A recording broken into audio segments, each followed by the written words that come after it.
নমস্কার বন্ধুরা।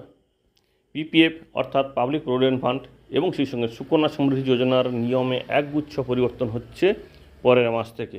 শুধু তাই নয়, যে সমস্ত গ্রাহকদের মাইনর অ্যাকাউন্ট আছে অর্থাৎ যাদের বয়স 18 বছর হয়নি তাদের জন্যও কিন্তু বড় খবরটা এই কারণে যে তাদেরকে কিন্তু সুদ দেয়া হবে না কোনোভাবেই, শুধু এই একটি কারণে।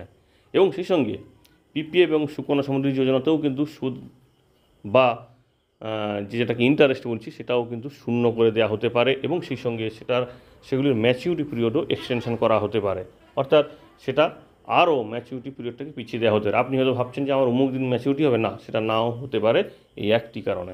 তো দেখে নিই পিপিএফ এবং সুকন্যা সমৃদ্ধি যোজনাতে কী কী নিয়ম পরিবর্তন হচ্ছে, বা 18 বছরের নিচে হলে সেক্ষেত্রে অন্যান্য অ্যাকাউন্ট অর্থাৎ পিপিএফ সুকন্যা সমৃদ্ধি ছাড়া অন্যান্য অ্যাকাউন্টের ক্ষেত্রে কী নিয়মে পরিবর্তন হচ্ছে সমস্ত বিষয়গুলি দেখে নেব। কারণ স্মল সেভিংস স্কিমের এই যে নতুন নিয়মটি লাগু হচ্ছে পরের মাস থেকে।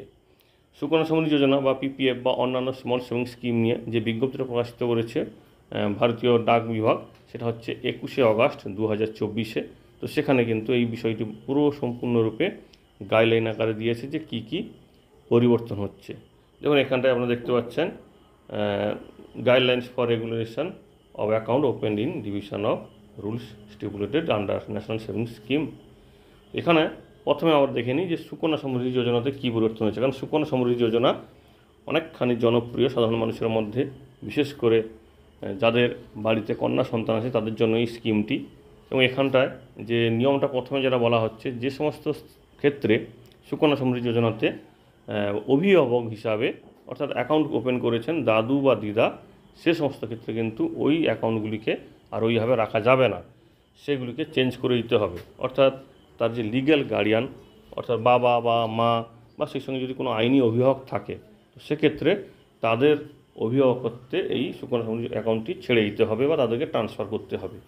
যদি দাদু বা দিদা আইনি অভিভাবক হয় সেক্ষেত্রে কোনো কিছু পরিবর্তন হবে না, কিন্তু এমনিতে অনেকে ভালোবাসার জন্য বা নিজের নাতনির ভবিষ্যৎ সুরক্ষার জন্য অ্যাকাউন্টটা ওপেন করে দেয়। তো সে সমস্ত ক্ষেত্রে কিন্তু এই অ্যাকাউন্টটা থাকবে না, অ্যাকাউন্টটিকে ট্রান্সফার করতে হবে অন্য অভিভাবক অর্থাৎ লিগ্যাল অভিভাবক বা বাবা মাকে অভিভাবক হিসাবে। এছাড়া সুকন্যা সমৃদ্ধি যোজনায় যদি দেখা যায় কোনো পরিবারে দুটির বেশি অ্যাকাউন্ট আছে, তো সেক্ষেত্রে অনিয়মিত যে অ্যাকাউন্টটি, কারণ একটি অ্যাকাউন্টে তো টাকা জমা পড়বে আর একটি অ্যাকাউন্টে টাকা যেটা জমা পড়েনি সেটাকে কিন্তু বন্ধ করে দেওয়া হবে। 2019-এর এই সংক্রান্ত একটা বিজ্ঞপ্তি প্রকাশিত হয়েছিল এবং তার অ্যামাউন্টটিকে ইনকাম ট্যাক্সের অ্যাক্ট বা সুকন্যা সমৃদ্ধির যে লিমিট আছে সেই অনুযায়ী প্রথম অ্যাকাউন্টে ট্রান্সফার করে দেওয়া হবে। এবং সেই সঙ্গে একটা বিষয় আপনারা জেনে রাখবেন, সুকন্যা সমৃদ্ধি যোজনাতে যদি কোনো গ্রাহকের বা কন্যা সন্তান 21 বছর হওয়ার আগে যদি বিয়ে হয়ে যায়, সেক্ষেত্রে সে কিন্তু আর অ্যাকাউন্টটিকে চালাতে পারবে না। শুধু তাই নয়, এখানে আরও একটি বিষয় আছে, উচ্চশিক্ষা বা বিয়ের জন্য কিন্তু আংশিক টাকা তোলা যায়, কিন্তু 21 বছরের আগে টাকা তুললে সেটাকে আর কন্টিনিউশন করা যাবে না। এছাড়া পিপিএফ অ্যাকাউন্টের ক্ষেত্রে যে নিয়মগুলো পরিবর্তন হচ্ছে, যদি কোনো গ্রাহকের একাধিক পিপিএফ অ্যাকাউন্ট থাকে, তো সে সমস্ত ক্ষেত্রে প্রথম যে অ্যাকাউন্টটি অর্থাৎ যে অ্যাকাউন্টটিকে গ্রাহক রাখতে চাইছে সেটাই কিন্তু প্রাথমিক অ্যাকাউন্ট হবে। সেই অ্যাকাউন্টটিতে সুদ দেওয়া হবে এবং সেটাকে চালিয়ে যাওয়ার জন্য পারমিশন দেওয়া হবে এবং অপর অ্যাকাউন্টটিকে কিন্তু বন্ধ করে দিতে হবে। তো যদি সেই অপর অ্যাকাউন্টে টাকা থাকে, তো সেক্ষেত্রে ওই অ্যাকাউন্ট থেকে অর্থাৎ অপর যে অ্যাকাউন্টটি সেখান থেকে ওই প্রাথমিক অ্যাকাউন্ট যেটা গ্রাহক চালিয়ে যেতে চাইছে সেই পিপিএফ অ্যাকাউন্টটিতে টাকাটিকে ট্রান্সফার করা হবে পিপিএফের লিমিট মধ্যে, অর্থাৎ 1.5 লাখের মধ্যে যেটা হবে সেইটুকুই ট্রান্সফার করা হবে, বাকিটা কিন্তু তাকে দিয়ে দেওয়া হবে। এবং যদি আর বাকি টাকা থেকে যায় সেক্ষেত্রে শূন্য সুদ দেওয়া হবে, অর্থাৎ কোনো সুদ দেওয়া হবে না। তাহলে অবশ্যই বিষয়টা খেয়াল রাখবেন, পিপিএফ এবং সুকন্যা সমৃদ্ধি যোজনার এই যে নিয়ম পরিবর্তনগুলি হচ্ছে, ভুল করলে কিন্তু শূন্য সুদ অর্থাৎ সুদ কোনো দেবে না। প্রাথমিক এবং দ্বিতীয় অ্যাকাউন্টের বাইরে যদি দেখা যায় যে আরও অনেকের অ্যাকাউন্ট আছে, আরও একটা বা দুটো অ্যাকাউন্ট, সেক্ষেত্রে কোনো সুদ দেওয়া হবে না। এগুলো কোন ক্ষেত্রে হয়েছে, যেগুলো প্রথমের দিকে হয়েছে, এখনকার এই সমস্যাগুলো হচ্ছে না। কারণ প্রথমের দিকে এই প্যান নাম্বার নিয়ে এত কড়াকড়ি ছিল না, তো এখন কিন্তু এই বিষয়টা সাধারণত আর হয় না। এবার আসি পিপিএফ অ্যাকাউন্ট যদি মাইনর নামে খোলা হয়, তো সে সমস্ত ক্ষেত্রে ওই মাইনর অর্থাৎ যে সমস্ত গ্রাহক 18 বছরের নিচে কিন্তু তার নামে পিপিএফ অ্যাকাউন্ট খোলা হয়েছে, সে সমস্ত ক্ষেত্রে যদি ইরেগুলার অ্যাকাউন্ট হয়ে যায় অর্থাৎ সেরকম টাকা জমা করেন নামে শুধু খোলা আছে, তো সেটাতে কিন্তু সুদ দেওয়া হবে পোস্ট অফিসের সেভিংস অ্যাকাউন্টের সুদে, অর্থাৎ 4% হারে সুদ দেওয়া হবে। এবং তারপরে 18 বছর হওয়ার পরে সেটাতে যে সুদ থাকবে পিপিএফে, যেমন ধরুন এখন 7 টাকা 20 পয়সা, তো 7 টাকা 20 পয়সায় পাবে, কিন্তু 18 বছর পর্যন্ত ওই অ্যাকাউন্টের কোনো সুদ যেটা দেওয়া হয় সেটা হচ্ছে 4 টাকা, অর্থাৎ পোস্ট অফিসে যা সেভিংস অ্যাকাউন্টের সুদ ছিল সেটাই।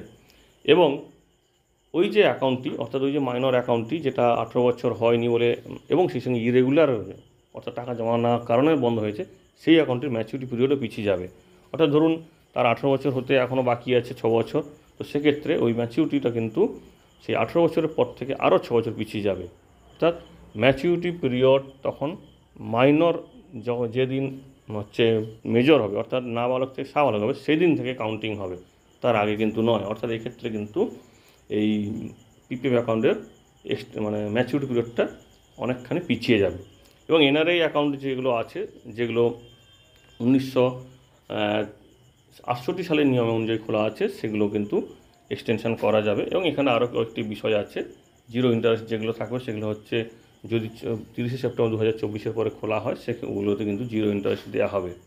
এবং সেই সঙ্গে আরেকটা বিষয় খেয়াল রাখবেন, নাবালকের নামে যদি কোনো ক্ষুদ্র সঞ্চয় প্রকল্প পিপিএফ এবং সুকন্যা সমৃদ্ধি ছাড়া রেকারিং ডিপোজিট হোক, ফিক্সড ডিপোজিট হোক বা এনএসসি হোক, যাই হোক না কেন, সেগুলো যদি খোলা হয় এবং সেটা যদি দেখা যায় যে অনিয়মিত অর্থাৎ ইরেগুলার, সেটা কোনো টাকা জমা পড়েনি বা সেটা কোনো কারণে বন্ধ হয়ে গেছে, সেই সমস্ত ক্ষেত্রে কিন্তু শূন্য সুদের বদলে এখন দেওয়া হবে পোস্ট অফিসের সেভিংস অ্যাকাউন্টের সুদ। অর্থাৎ ওই সমস্ত অ্যাকাউন্ট, অর্থাৎ যে সমস্ত অ্যাকাউন্টগুলি কোনো কারণে ইরেগুলার হয়ে পড়েছে, অবশ্যই সেটা মাইনরের নামে যদি থাকে, সেই সমস্ত অ্যাকাউন্টগুলিতে পোস্ট অফিসের সেভিংস অ্যাকাউন্টের সুদ দেওয়া হবে। এই হচ্ছে পিপিএফ এবং সুকন্যা সমৃদ্ধি যোজনার হচ্ছে নতুন নিয়মগুলি, যেখানে কিন্তু একটু ভুল হলেই বা ইরেগুলার অ্যাকাউন্ট যেগুলি 18 বছর হয়নি, সেই সমস্ত ক্ষেত্রে কিন্তু শূন্য সুদ হয়ে যাবে বা সেভিংস অ্যাকাউন্টের সুদ হয়ে যাবে এবং ম্যাচুরিটি পিরিয়ডও কিন্তু পিছিয়ে যাবে। আশা করি খবরটি আপনার কাজে লাগবে। যদি আরও মনে হয় যে অন্য কারো কাজে লাগতে পারে, তাহলে প্লিজ তাদের সঙ্গে শেয়ার করুন, যাতে আরও ভিডিওটি তারা দেখতে পায়। ধন্যবাদ।